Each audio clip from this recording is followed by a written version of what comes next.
E hoje, o que a gente veio falar aqui, que é um tema realmente recorrente também aqui no Direct, é se vale a pena ter essa relação de amizade, né, tão aproximada, esse vínculo tão próximo de funcionário.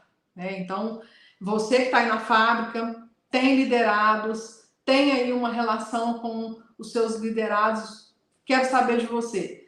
Você acha que compensa ter uma relação muito próxima com o seu liderado? Queria saber o seu ponto de vista para a gente discutir e conversar aqui, porque tem alguns elementos que eu já vivi aí nos últimos 17 anos que me fazem pensar muito sobre esse ponto, até que ponto a gente pode ser próximo, até que ponto a gente deve estar próximo e ter essas relações mais estreitas com os nossos liderados. E aí eu quero saber de você que está aqui na live, você que vai assistir a gravação também, deixa aqui, que eu quero saber como é a sua relação hoje com seus liderados.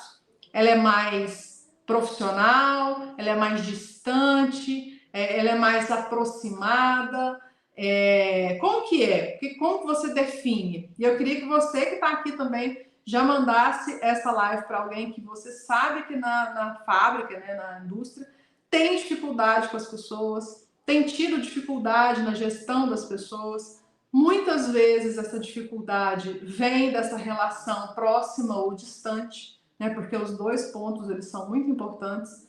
Nem tão distante que a gente não tenha condições de conversar, nem tão próximo que a gente tenha dificuldades para colocar os limites. Enfim, é sobre isso que a gente vai trazer aqui hoje. E eu quero trazer um exemplo que até bem recente, não é tão longe assim, onde eu tive uma funcionária que tinha um envolvimento, foi contratada para liderar um time, mas que começou de um jeito errado. Né? A gente fez o briefing da função, de como que seria, e ela começou de um jeito errado. E a primeira impressão ela é muito importante quando a gente está num time, porque é isso que faz a gente ser ou não bem acolhido, ser ou não bem recebido num time. E ela estabeleceu algumas relações muito rapidamente. Então, com um time que era mais jovem, do ponto de vista de recém-chegado na empresa, ela estabeleceu um vínculo, porque ela também era recém-chegada na empresa, né? E as pessoas que já estavam lá no time, já estavam na empresa há mais tempo, ela estabeleceu um outro tipo de relação. Então, ela se aproximou muito das pessoas que chegaram no mesmo tempo que ela e se afastou ou tomou algumas atitudes que afastou essa pessoa das pessoas que já estavam, dos liderados dela que já estavam ali, e ela chegou para liderar um time. Resultado, né, gente? A gente teve um problema seríssimo de insubordinação, a equipe não conseguiu aceitar, né, ou receber esse líder. Nós tivemos um problema onde a pessoa mesmo começou a colocar alguns empecilhos com os liderados. Então, a gente se estabeleceu ali, infelizmente, a gente tinha uma quinta série para gerenciar, gente. Não queiram isso para vocês, porque é terrível. Eu tinha que lidar com essa líder, que tinha que lidar com uma equipe, e eu não sabia quem era que estava no jardim de infância.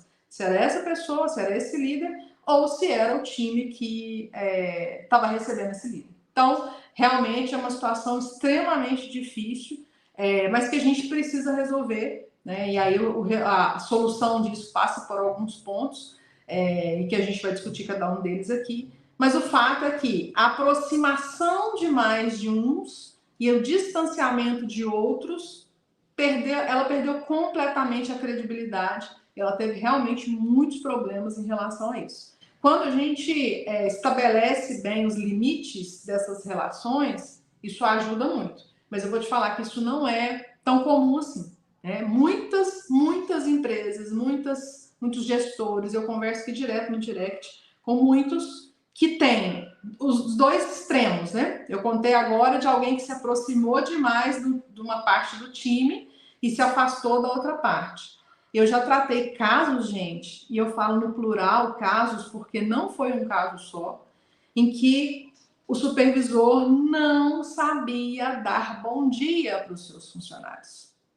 Não sabia se relacionar minimamente. Sabe aquela coisa de você chegar na fábrica, na hora que você vai dar aquele tour pela fábrica e andar em todos os setores, você chegar e falar, ô fulano, bom dia e tal, e passar e ir para outro setor e falar bom dia com as pessoas? Pois é, eu já tive desligamento, já tive que fazer desligamento de pessoas que tinham esse problema.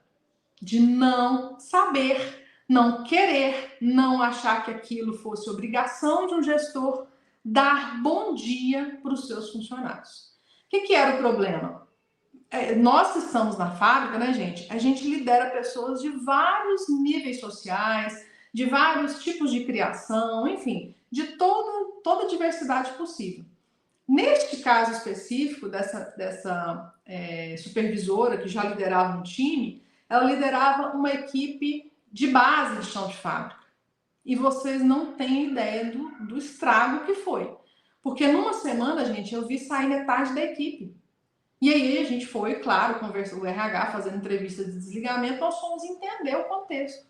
A pessoa supervisora da área chegava na área para poder delegar as funções, distribuir as tarefas, fazer o que, né, falar o que tinha que ser feito naquele dia, quais eram as prioridades, e simplesmente era, sei lá, 7 e poucas da manhã, não tinha um bom dia.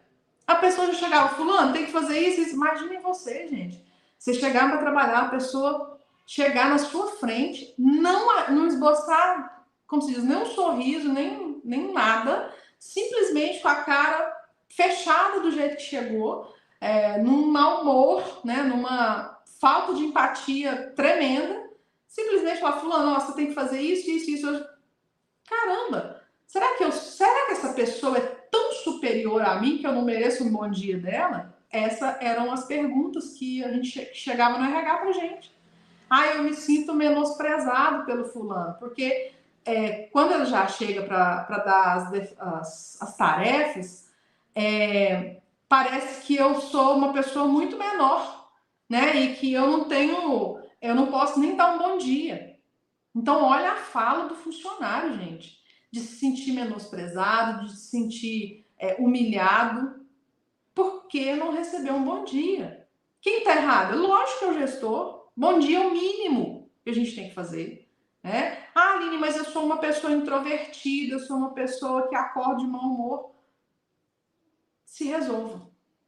No ambiente profissional, você não tem o direito de destratar as pessoas. Não é assim. Então, se você quer realmente ser um gestor reconhecido, uma gestora reconhecida, melhore, né? Busque motivações. Né? Eu estava conversando isso outro dia com uma aluna. Olha, se você não tem motivação suficiente para levantar da cama e ir trabalhar, para chegar lá e dar um mísero sorriso e falar um bom dia, arrume um motivo para poder levantar da cama e ir trabalhar. Que seja comprar sua casa, que seja fazer uma viagem, que seja fazer qualquer coisa, gente, mas arrume um motivo pessoal para isso. Sair de andar de ônibus, ter seu carro próprio, ter sua moto, ter sua casa própria. O que faz a gente se movimentar, né? Nem sempre é só a atividade profissional, não. A gente tem que ter um motivo externo para isso. E o motivo externo pode ser qualquer um. Eu sei dos meus, e aí você tem que entender quais são os seus. Ter uma casa própria, ter estabilidade financeira, ser reconhecido como um gestor indispensável pela empresa, casar, sair da casa dos pais. Gente, cada pessoa tem o seu objetivo pessoal. Agora, para conquistar isso, você vai precisar se tornar um gestor que seja referência, não perder o seu trabalho, ser reconhecido. Então, ele é um meio. Se é um meio e você sorrir e dar um bom dia é uma das suas tarefas, faça.